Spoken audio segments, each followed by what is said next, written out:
Hey, everybody. I am Dr. Andy Roark, and this is the Uncharted Podcast. Guys, we got a great one today. Stephanie Goss and I are going to the mailbag where we got a letter that said, help save us from sink or swim culture. Apparently, this practice has a bad habit of bringing people in, onboarding them for 3 days, and then just throwing them in to full speed. Like, here you go. And they have a problem with turnover, and that is frustrating our writer. And so we talk about two things. The first thing we talk about is how do you communicate the need for more advanced onboarding, a more robust onboarding to maybe the leadership team. And the second thing that we spend a lot of time on is how do you build onboarding programs that actually make sense when you're busy, when you can't take 90 days of the person not picking up the telephone or touching a pet. What does that look like? And so anyway, that's what we break down. We get into it. We talk a little bit about headspace, and then it's mostly action steps. So anyway, guys, it's a fun one. I hope you'll enjoy it. Talk to you on the other side. And now, the Uncharted Podcast. And we are back. It's me, Dr. Andy Roark, and the one and only Stephanie. Catch me now, I'm falling. Goss. Falling in love. We are recording, Stephanie Goss. You better be on your toes. We are. I mean, you literally just shifted gears from moving furniture to hitting the record button. Did. There was no gap in between. The first words I said to you were, and we are back. Buckle up, Buttercup. I got a full day. How are you doing? How's it going, I thought Roark? we're gonna kill two birds with one stone. Like we'll just catch up, but then we'll just record it. Yeah. And then that'll be great. That sounds great. It's insane. It's everything is crazy. And where the summer is like hurtling past. Yep. Yep. No, I agree with you. It's busy. It's summertime. Today we got a mailbag episode today that is so great, and I'm super excited about it. Like, I was so excited about it that I prepped for our episode, but I also already wrote a blog post. And then while I was writing that, I had another idea for something else blog related in the same general vicinity, because this is the kind of question that I get asked all the time. And so I'm super excited to feel that energy of vibing with other managers and asking questions about how do we make our practices better. And today's mailbag is a great example of that. So we had a leader who was like, okay, look, my current leadership dilemma is the sink or swim culture that exists, both in my practice, but also in veterinary medicine as a whole, because is that I've experienced it at every single practice I've ever worked at. And I really strongly believe that it doesn't have to be this way. And they're not just talking about technical skills, but they were like, really at its heart, I'm worried about the idea of how we continually take team members who have been shadowing for 3 or 4 days and drop them into rooms or at the front desk and expect them to get the job done when they haven't been given the tools to do maybe even 50% of the job at that point. And so their question was specifically not so much about the technical skills, like how do you answer the questions about what heartworm products do we carry in this clinic, but also about the things like, when a client asks you something that you don't actually know the answer to, what is your expectation as a leader for how they ask for help, how they get brought into the team, and how they demonstrate to each other and to clients that everybody is learning so that the team is confident about the process, versus feeling that icky feeling that exists when somebody doesn't know what they don't know and they're either like faking it till they make it, maybe making stuff up, maybe asking, but then they're not asking some of the time, and everybody's like, why aren't they asking the questions? And they said, we all have staff shortages, and knowing that we all have staff shortages, why do we continue to train by this sink or swim culture? How do we fix this systemically and within our own individual practices? And I was like, oh, this is a good one. I talked to Matt Saloy. He's the CEO for the VMG, the Veterinary Management Groups.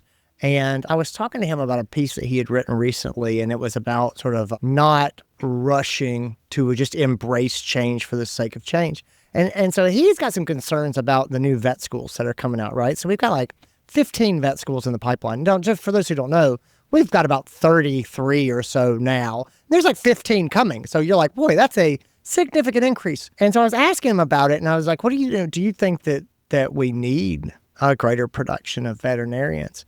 And his point was, we have a terrible turnover rate in vet medicine for doctors. And I think we also have, it's probably worse for support staff. I think, I don't know that, but anecdotally, Sure. I would say it's Yeah. probably worse. And he's like, if you've got a leak, pumping more water in is not the only solution. You can work on fixing the leak.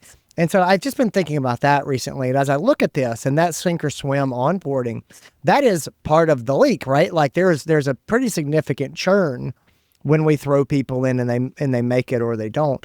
And so I don't know. It was just sort of interesting to think about. Now, you and I obviously have strong feelings about this because we both believe in training and growing and developing your people. And we have fairly strong feelings about that. And we've seen what happens when you do that well. And we've seen what happens when you don't do it well. And it's amazing how often it just does not happen. And there's a lot of reasons for it. And I think that's something worth noting at least. Assuming good intent. And I think that's important because otherwise you get angry and resentful. So let's assume good intent. Absolutely. Practices are busy. They are trying to get people up and going as quickly as possible. They're trying to see the pet owners. They want to answer the phones. People have been shorthanded. All of those sorts of things exist. And I think that there's definitely a short-term over long-term approach of let's just get them working. Let's get them helping. And again, I'm certainly forgiving of it. And I think it's awkward sometimes too, to say to someone, you're not ready yet. We're going to keep you held back. And anyway, so I think assuming good intent is the headspace for me. I think my question around here is, what problem are we solving? Are we solving the problem of what does good onboarding look like? Or are we solving the problem of how do we get practices to invest in good onboarding or to take that time? And again, I think we'll sort of get into both of them in action steps for me, but I think those are two entirely different problems. And the vast majority of practices have not solved either one. Like they haven't gotten the practice to buy into a good onboarding program, and then they don't know what a good onboarding program is. I agree with you. I think assuming good intent is important. And it's funny because you and I both do believe in training and growing our people and investing in developing them. And also, I will fully admit, I have been the manager on the flip side of this who has been the one who is like, oh my God, I just need a body. And like I have thrown people into the deep end unintentionally and with the best of intentions. And when, especially to your point, like when someone tells you that they feel ready, when you're feeling that pinch of shorthandedness, it's really easy to lean in and be like, I'm going to go out on a limb and trust them, I have thrown people into the deep end intentionally. Like I have apologized to them like, look, I'm really sorry about this. And again, I don't, looking at the situation, I don't necessarily regret it because there are times when you are like, this is not ideal. And I am choosing how I suffer. And the way I'm choosing to suffer is for you to be a little underprepared from where I would like you to be. But you're not terribly underprepared, but you are not fully confident. I also think that's part of the headspace that we should throw out here too, is there is such a spectrum here of preparedness.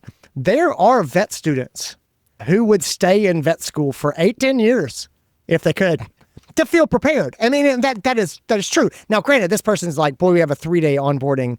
And again, I'm not saying that, but there is a balance between being efficient and getting people, offloaded and making sure they're ready to go. But you have to strike that balance also. There are definitely people who are like, we're going to do a 6-month onboarding for this assistant CSR. And I'm like, we need to start using this person very soon.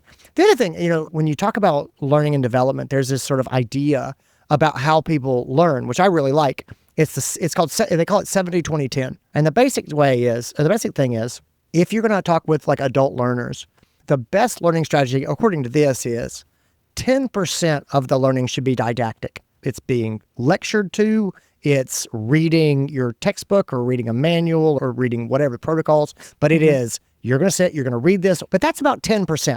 And then 20% should be collaborative learning. It should be talking with other people. It should be working on the thing as a group. It should be putting ideas back and forth, but it should be this collaborative, interactive, working together piece. And then 70% is actually doing it.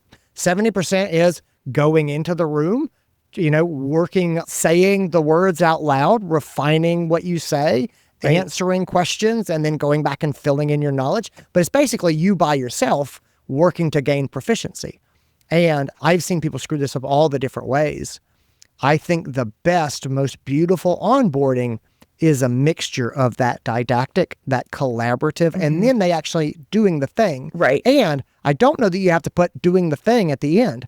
I think there's nothing wrong with saying, we're going to prepare you to do these basic functions, and then you're going to do them. Yep. And then we're going to prepare you for the next function, and then you're going to do that. And you might get asked a question you don't have an answer to. This is what you're going to say if that happens, and we're going to work up to it. But anyway, that 70-20-10, I think for me, that's important, and it really speaks to sort of the philosophy of what I like a good training program to look at. But it's amazing. It's, how often have you seen someone come in, watch videos, and then get turned out to work, and you go, oof, that's going to be a rocky landing. Yeah, for sure. Well, that's the thing, right? Is that, okay, so two things happen, and this speaks, I think, to good intent, is that we're short-staffed, especially this time of year. It's summer. It's everybody always needs extra hands in the summer. Plus, we've got our busiest caseloads for most of us of the year.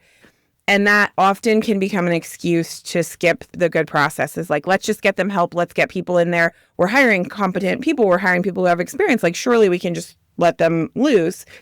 But we know statistically that drives turnover and makes shortages worse, because people decide within their first 90 days how long they're going to stay with the company generally.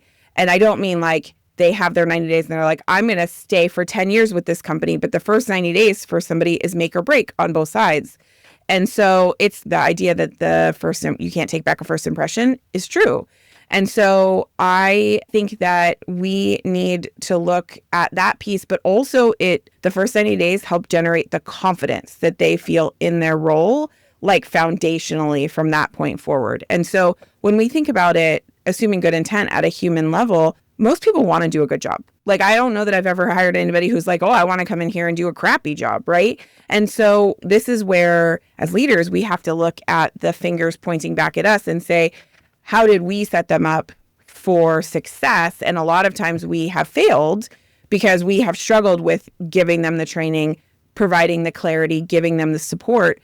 Ironically, because we're shorthanded and we're trying to provide the rest of the team with the support that they so desperately want. So we're trying to please one group, and in turn, we're shortchanging another. And so I think assuming good intent is really important, and I'm glad you brought that up. And I think as leaders, we have to wrap our brains around this can't be all or nothing. We really have to try and find the middle when we're thinking about how do we solve this problem, because a big piece of this is about taking the normalization of chaos out of our vocabulary. Because you love to say when we do something and we're surprised by it again and again, at some point shouldn't be a surprise. It's become our business model, and we're intentionally choosing to live that way. And I think this is, an ultimate example of that if we're normalizing it, everybody's going to adapt to it. And if we say, no, our process is going to look like this, whether we are short-staffed or not, everyone will adapt to that structure too. Your team, your clients, new hires, et cetera. And so what we really have to do is figure out, what do we want the culture to be around training and onboarding, and start there as a foundation, versus saying, I have to have a fully fleshed out and planned, step by step of every piece of onboarding before I can start somebody. And if I don't have that, I might as well just throw them in and let them figure it out, because I don't have anything. And I think this is where a lot of us leaders look at things, and I certainly have done this, in the all or nothing perspective. And it's like, well, I might as well just let them figure it out, because I don't have time to figure it out for them. Yeah, I think you're right too. I think part of it is owning what is realistic. You're not going to onboard a person who is fully prepared and capable of handling every situation. There's people who've done the job for 10 years and they still are not fully prepared for every situation. But you can certainly give them the keys of success. I think, making sure they know what they're trying to do, giving them some basic skills and basic knowledge of what has to happen, and then really giving them a support structure and resources. So they're like, hey, look, when this happens, when, you don't know what the answer is, this is what you're going to do, or this is what you're going to say, and this is where you're going to go to, and that's how we'll continue to move forward. I think that's all I got for Headspace. I mean, I'm ready to get into action steps and start to sort of dig into this. Me too. I'm excited. Let's, do you want to take a quick break, and then we can come back and talk action steps? Yeah, let's do it. Okay. All right. So for me, in the action steps here, so I want to do a little bit of a sort of a judo move right here at the very beginning. Okay. Because what we said at the beginning was, who are we trying to get on board? Is this about making the plan, or is this about getting leadership on board? And I would start both of them with the same thing, the same move. That's why it's a cheer move. Yes. It's defining what success looks like. What is success? What does a CSR who has been properly onboarded look like in 1 month after being hired? What do you expect them to be able to do? What is their comfort level? What do they know? Yeah, where are they supposed to be? And if you're like, we're really crunched for time, I would say, imagine this person has worked for us for 1 week. Where do you expect someone to be at 1 week? Yeah. And oftentimes what will happen is people will be like, just let them go. And you say, well, tell me what they'll know and where they're supposed to be in 1 week. And then people look at that and they kind of realize like, oh, this is a lot in 1 week. And often that can help you sort of make the point. If you can engage with leadership around what the end of a good onboarding program looks like, you got a couple things. Number one, oftentimes that gets leadership to buy into the importance of doing an onboarding and also to recognize the size of the ask. And so I do like that. The other thing is it gives you an endpoint that you can build backwards from to make the program that you want to make. And so anyway, for me, that's why I say judo move. I would start with that at the very beginning. If the leadership won't engage with you on this and your job is onboarding, then you should still start with what does done look like? Not done for experienced professional in that role. What does done look like for someone who is finished onboarding and is now moving into the front desk? I love that. And I actually, in a very different way, had a similar thought. For me, it's about doing the work, whether you do it individually as a leader or if you have a leadership team and you're working together in tandem to think about, to your point, what does success look like?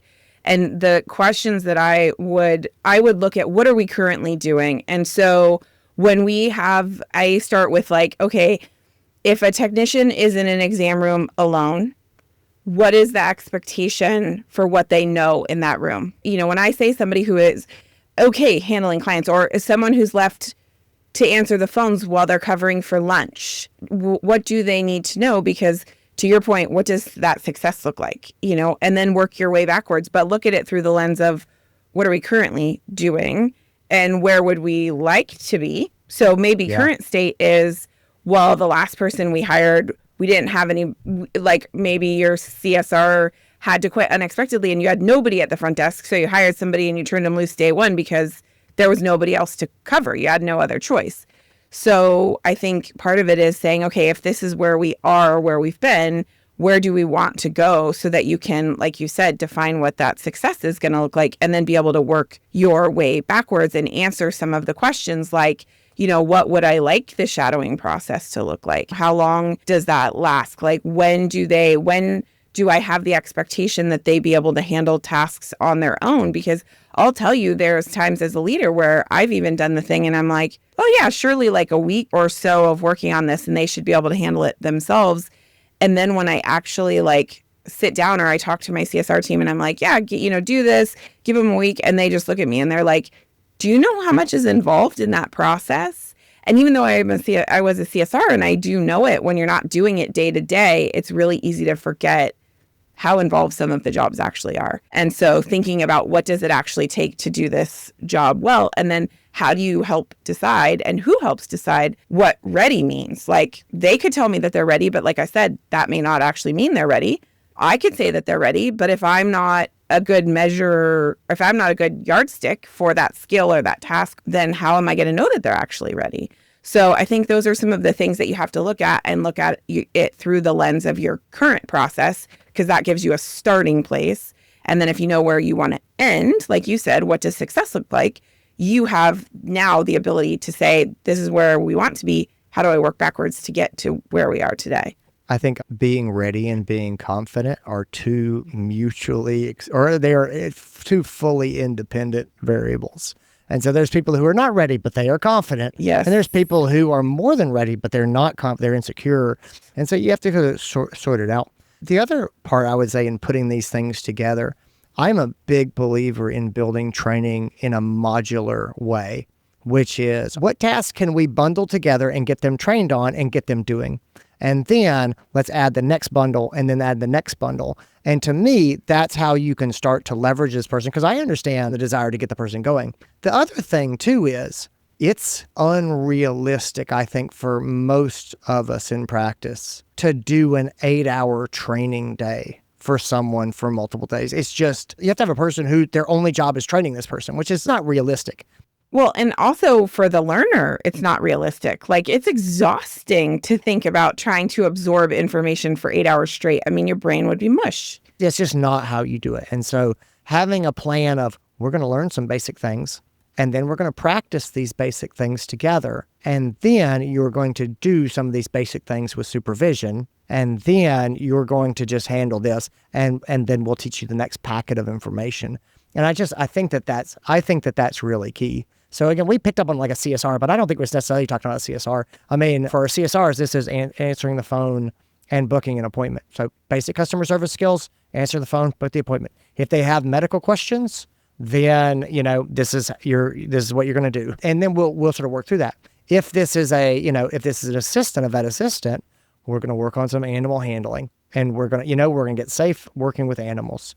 And once we've got some animal handling, then you're going to be able to help us move pets around, and you're going to be able to help start to work with the technicians and things. It's going to be continuous learning, but let's pick the thing that's going to make you useful in the moment and really work on it and drill on it and practice on it. And you're going to demonstrate, and we'll work together, and then we'll sort of get you loose into that. But then there's going to be a next phase and a next phase. I think that that's important. Yeah. Well, I think that's defining the core competencies, right? Like what do you need, whatever the role is, what are the things that you need to be competent at? And the one thing that I would say is, remember, this is not just about the technical tasks. Like, our brains immediately go to that. Well, I need to teach them how to room a client, or I need to teach them how to fill meds, or I need to teach them how to answer the phone. The other piece that you have to consider is when you're creating a culture that really truly supports onboarding, there's 3 other big things that have to be considered. And those are the things that we often leave out of the actual training process, which is, how do you ask for help? Like, even within your team, and most people are like, oh, well, I don't know how to do that. Can you show me? But also, like, how do you ask for help when you don't know the answer in front of a client, right? Like, what do you do when you are having an interaction where you don't know the answer to that? And then also, how do you escalate concerns? Or at what point, because like you said, confidence is very different than being ready and being prepared. And so you can have people who are super confident, but don't actually know how to escalate concerns or ask for help. And they get themselves into hot water really easy. And so I think that's part of, especially if you're trying to train when you're shorthanded, addressing those things. How do they ask for help? What does it look like when they don't know the answer to something involving a client? And how are they escalating their concerns and or their questions?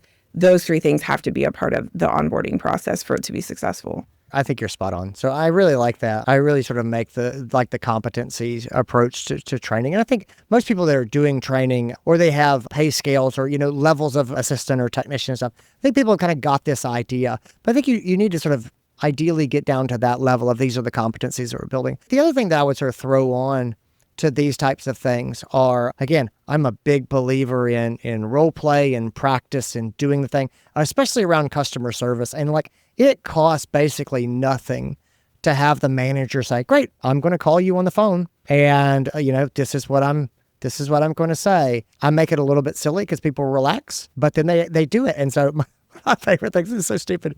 The little kid toys that's got like the big, like red, like telephone receiver, which I don't even have anymore. Yeah. I'm like, here you go. I'll be like, ring, ring. And like, they pick up this, like, hey, I'm just calling for this thing. What do you think? And I do it. And it's like, it's challenging, but just do it, like, just the 2 of us, and we're going to do this. And I'm going to be on the other end of the phone, and I'm going to play around with you.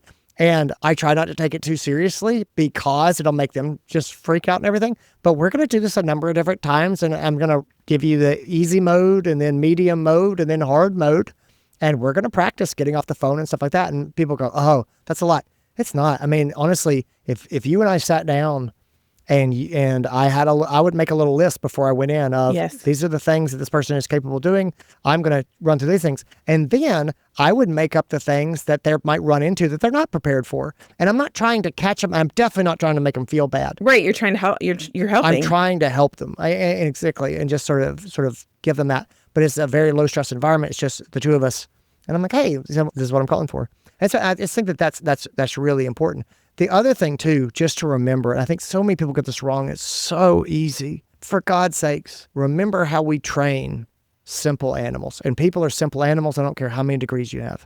It's not negative reinforcement training. It's positive reinforcement training, which means every time they demonstrate the customer service behavior that you want, you should praise them. You should thank them. You should celebrate them.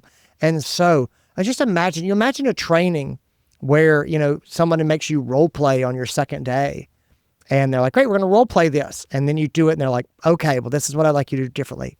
Like that's hard. Imagine, and you can imagine what it's like to role play with me. I'm having fun, first of all. Yes. And every time we do it, I'm going to be like, all right, what do you think went well in that call? What did you do well? Yeah. And then I'm going to let them tell me what they thought they did well. And then I'm going to validate those things. And then I'm also going to say, also, I think you did this and this. What do you think you could do better? What could have gone better? And then at that point, I'll give them the feedback. Resist the urge when you're training to jump straight on feedback and negative feedback. I mean, lean into your positive feedback. The other thing that I try to do in just giving feedback, and I just call this out because we don't talk about this a whole lot. The best thing to do is to resist the urge to immediately nitpick the person. So when they do a phone call, they do training or their animal handling, you say, oh, this is what you messed up. I don't like that. I actually got this from reading books about editing writers. And so I can't remember what the book was, but it was, oh yes, I do remember. It was actually a biography of Bob Iger, who was the CEO of Disney, right? And so he would actually give feedback on Disney movies. It was amazing to me. The CEO would watch the movie and then give feedback. But that's how Disney worked.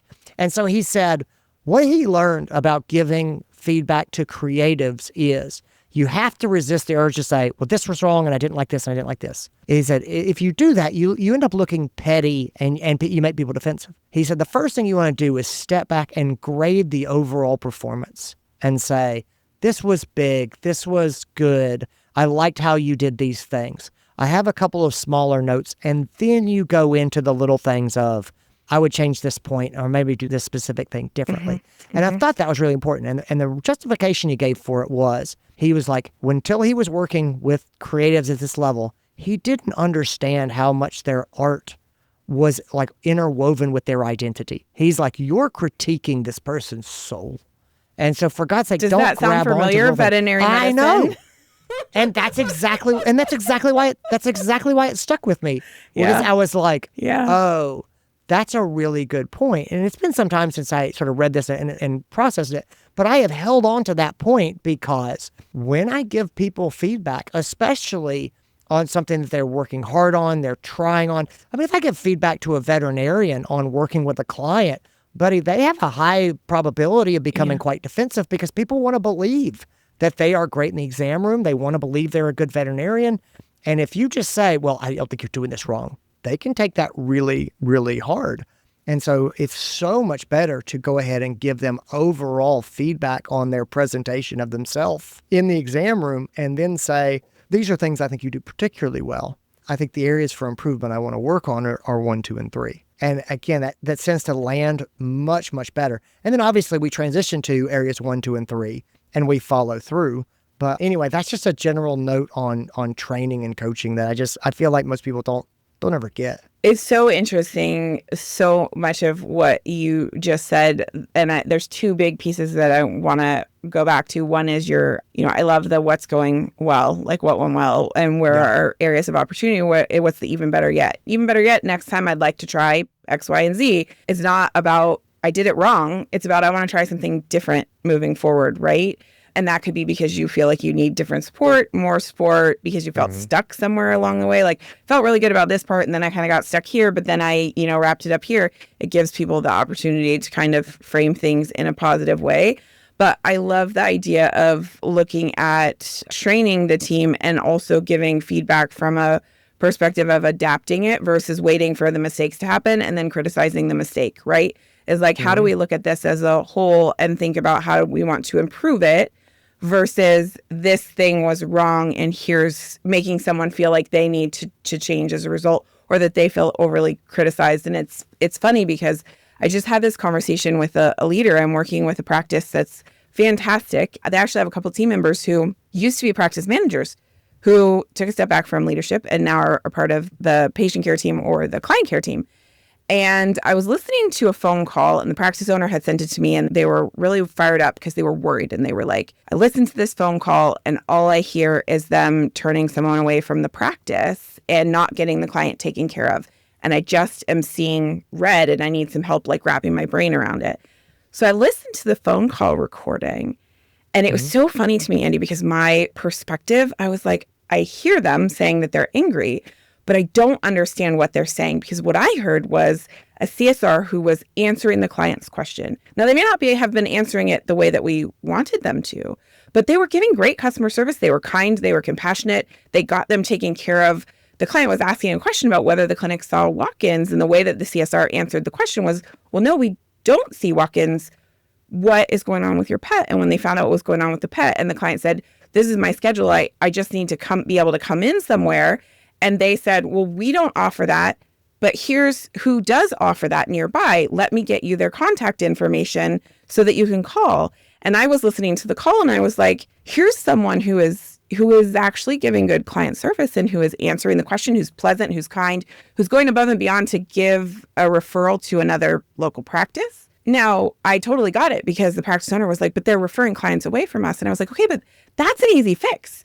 That's where we haven't set the expectation of when they get a question like this is how we would like them to answer it. But at its heart, here's a team member who is doing something really well. They're giving high energy, high-end client service the way that we want them to. That's a really positive thing. Let's start there by recognizing the good job that they are doing. And let's identify the opportunity for the even better yets, right? Like next time, this is how I would love to see this handled. And here's why, because it creates that opportunity for it to be dialogue with the team so that they feel like they understand why you're asking them to do something differently when you ask them to do it. I imagine you wrestling with this practice owner to try to get the flaming, raging sword of justice out of their hands. Like I imagine them two-handing it over their head, and you're also grabbed onto it, like shaking back and forth. It was very much that. It was very much that. Take their heads. It's like, no, just put it away. Don't smite them. Don't smite them. Don't smite them. Totally. But it's again, I get it. I think that when you're the business owner and you have felt stress before about, making ends meet and things like that, and you see someone sending business away, it can, again, that's why I call it the flaming, raging sword of justice. There's a justice mindset that, how dare you collect a paycheck from me and actively send business to other people instead of bringing them here? Like, how dare you? That's why it's called the flaming, raging sword of justice, is because it very much is this righteousness. And that's exactly the type of toxic response that, again, it's double-edged and it sets everything on fire. It's also throwing them in the deep end, right? And the sink or swim process, because this is someone, and knowing the backstory, this is someone who was an experienced team member. They were hired and it was like, great, you are very tenured and experienced. I'm going to turn you loose at the front desk because I trust that you know what to do. And so I turned it back on the practice owners and I asked them, I said, tell me what your training process for this looks like. and it was non-existent. And I said, okay, so that's our opportunity for better. I said, we have to recognize what was good here and where can we improve? We can improve by taking responsibility for the fact that we have not set the expectation and made it really clear and then trained them to do the thing the way that we want it to be done. We just expected the instant solo work to be great because they had experience, but we didn't schedule them for that gradual independence where we were training them to do what it was that we wanted them to do. And so I think we need to set those realistic expectations for ourselves, but also for the clients and the patients as well. Yeah, no, I think you're spot on. It's a great story and a great way of looking at it is we see these holes and like, I don't know, when I was younger, I would have 100%, I sort of felt that like, this is terrible. And now you're older and you go, you know what? The best thing you can do is identify that this happened, and then you need to let it go until you can put a smile on your face, and then you should go and just have a training.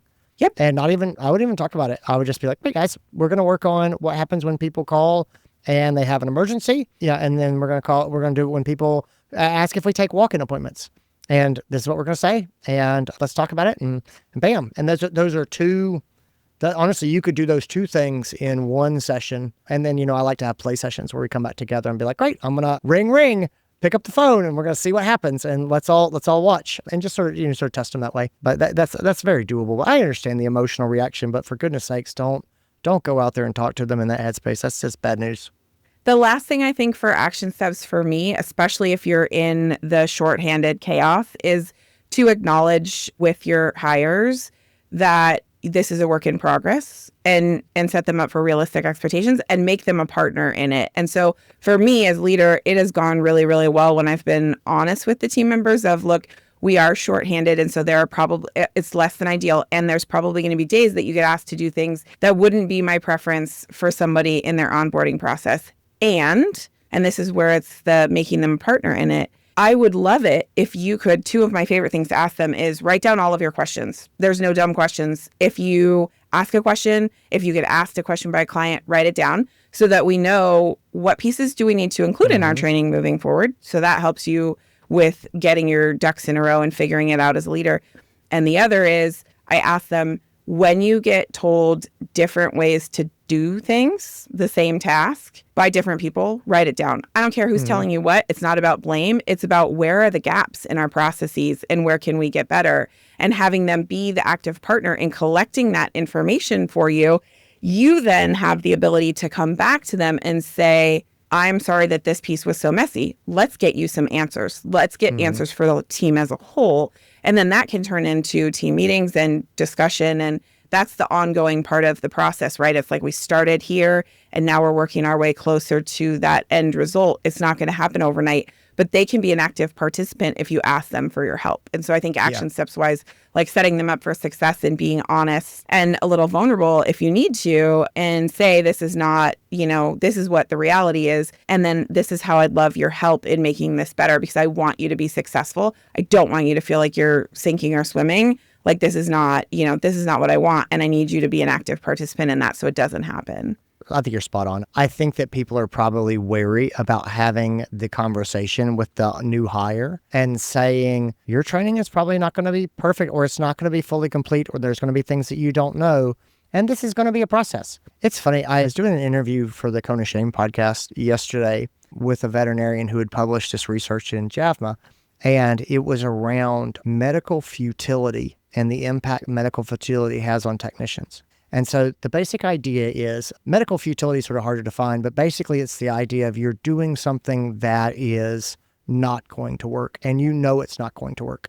And so we sort of went back and forth on sort of the definition, right? But the research was looking at the impact that medical futility had on technicians as far as their well-being, their burnout rates, things like that. And it was really fascinating in that like medical futility had a huge impact on wellness, on stress, on burnout, on job satisfaction, on mental health, on all these sort of things. And so I asked him, I was like, look, as a doctor, and I'm looking at this, but doctors have a lot of stress around medical futility as well. But I said, what do you think the number one thing is? And he said, the technicians go and they do this work, and they might spend hours doing this work, and no one ever talks to them about the point of this work or what the expectations are, or how the doctor feels. The doctors almost never say, I don't think this is going to help, but I feel like we need to pursue this for this, this, and this. Or I don't think this is going to save the patient, but I do believe this is going to prevent the patient from suffering, and that's why we're going to do it. But they just don't talk about it. And it was so interesting of the perceived positive psychological benefits for the techs of just being able to have the conversation with the vet of like, this is not ideal. It's not what I want, but this is what we're doing. And this is kind of why we're doing it. And I think the same thing is true when we probably onboard someone. I think that there's a downside to having this faux confidence where you're like, you totally got this. Nothing to be worried about. In you go. I think saying, look, it takes about 6 years to be a truly exceptional CSR. Just say, it takes about 6 years to be truly exceptional. And so this is going to be a journey, and I'm here for you. And, and we're going to make this journey, and I want you to feel comfortable reaching out because this is going to be a process. And so anyway, I think that it might sound silly, but just setting that expectation can take a lot of pressure off of everybody and make the whole thing go better. Yeah, that totally makes sense. And then when we think about it at its core, that's when we think about the way we train and onboard. Most of us put together some sort of 30 or maybe 90-day training plan. But in reality, what position in a veterinary office is fully trained and baked in 90 days? None of them, really. Yeah. And so like we're setting ourselves up for failure if we look at it that way. And it's better, to your point, to talk about it honestly and accept that it's going to make it a step better. And then we're going to keep working towards the next steps of how we're going to make it better. Let's be honest about what you and I do for a living, really. Like, we take badass people and we put them in hard positions and make them hurt. You know, like, that's what we do. Like, we take really good medical directors and bend them in knots to watch them try to get out of it. And like, that's how you go from really good to like master level. Like, that's how we take good staff and make them just exceptional. And you've got to challenge people at whatever level they're at. And so one of the things I think that people in Uncharted would say that we do is we take practice owners who have been doing it for 25 years and we pressure them and we give them hard cases and we push them and we figure out what their weak spots are and we press on them. And like, if that sounds terrible, Uncharted's not for you. It's like, but it is. And it's like, but that is what we do. And so if you hear me say that, I'm not trying to brag about it. Well, I kind of am, but I really love it. But my belief is that I think it's very fun to take people who are high performers and give them challenging cases to work on. You know what I mean? I think that they want that. I think people who have been, at the front desk for a long time, I still think that you can role play with them, and there's not always a right answer, but you can give them that. This is the emergency. What would happen, say you've been at the CSR for 6 years, and I'd be like, all right, so this person's going to call, and they say that their pet did this and had this behavior, and and they've called these people, and this has gone on, but they don't want to come in because of this or this. What are you going to do? Let's role play it in front of some other people. Boy, there's not a right answer. I just want to see you flail around with it. And then let's have a discussion about what was the right play, given that there's not a right answer. And I really like that stuff. So anyway, the point being, one of the subtle cultural things that I think practices sometimes let them become established, which is a bad move, is the idea that you get trained at onboarding and then you're done. And now you just see the things. And there's a lot of practices where that's the expectation is we're done. I like the expectation of we're going to keep working. We're never done. And we're going to keep trying things. And there will be new things that will show up. Right. And like, have you drilled? Here you go. I would take your CSRs, your senior CSRs right now. And I'd be like, hey, I'm calling because I have ChatGPT on my phone. And this is what I looked at. And this is what I did. And now this is what I'm seeing. But I don't want to come in. I just want you to tell me if ChatGPT is correct. And I was like, what are you going to do? What do you say? What do you say to that? Yeah. What do you say to that? But just my point in that example is just, it never ends. There will always be things that are new. There will always be things that are, that are coming up. Hey, I'd really like to get the ivermectin from my grandmother. And I've heard that you guys have it. And what's involved in me getting that? Oh, you won't sell it to me? My dog needs some ivermectin.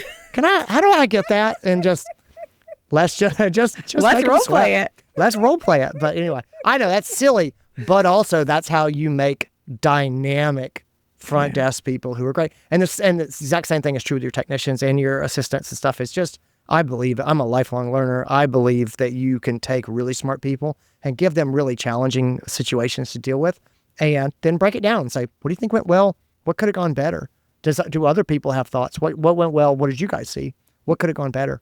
And I think we all learn from doing it. And the reality of that is that when we make that choice to invest in the training and development, even when it's hard, that we're building a culture of ongoing learning and development. And that's where we see employees thrive. And when there is longevity in practices, it's generally the practices that have a culture to that ongoing development. And we know statistically that investing in the training and retaining our people is far cheaper than dealing with the constant churn when people leave because they're not supported in that first 90 days. And so I think it's to wrap us up, it's a choice and we have to make the choice. And I think there's things that you can do as a leader, even if your leader above you, practice owner, structure, whatever, says we're not going to we're not going to support development the way you want it. There are things that you can still do to help your team members succeed as you onboard them.